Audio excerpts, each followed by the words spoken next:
প্রেগনেন্সির পর এই ফার্স্ট টাইম ওর সাথে যাচ্ছি মুভি দেখতে। তো প্রেগনেন্সির টাইমে প্রচুর মুভি দেখেছি, বাট গোটাই 5-6 মাসে আমি আর মুভি দেখতেই পাইনি, কারণ মেয়েকে রেখে এতটা টাইম বেরোনো খুবই চাপ।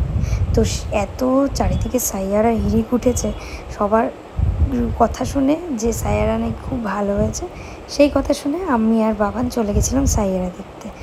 তো লিটারেলি আমাদের যে কি লেগেছে মুভিটা, সে আর কি বলবো, কিছু বলার নেই, মানে একদম স্পিচলেস।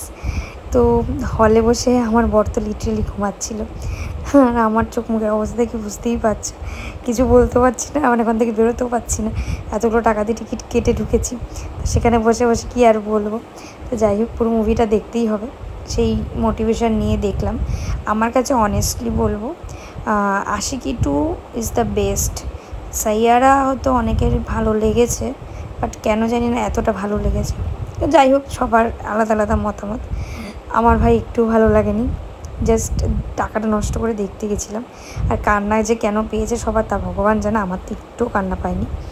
তো যথারীতি সোজা বাড়ি যাচ্ছি এখন, যেহেতু মেয়ে রয়েছে বাড়িতে, তাড়াতাড়ি করেই বাড়ি ফিরতে হবে। আর আজকে ইচ্ছে ছিল মেয়ের একটু 5 মাসে কেক কাটিং করার, কারণ ওর 5 মাস পড়েছে, তারপর আর কেক কাটা হয়নি। তো আজকে সেই কেকটা নিয়েই গেছিলাম, তো একবারে কেক কাটিং হয়ে গেল। তো এবার 6 মাসে পড়ে গেল। তো প্রত্যেক মাসেই আমরা একটা করে কেক কাটি, তো আজকেই সেই দিন।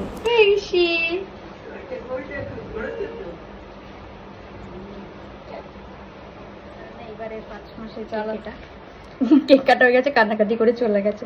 তো চলো সবাইকে এবার ডিস্ট্রিবিউট করে দিই।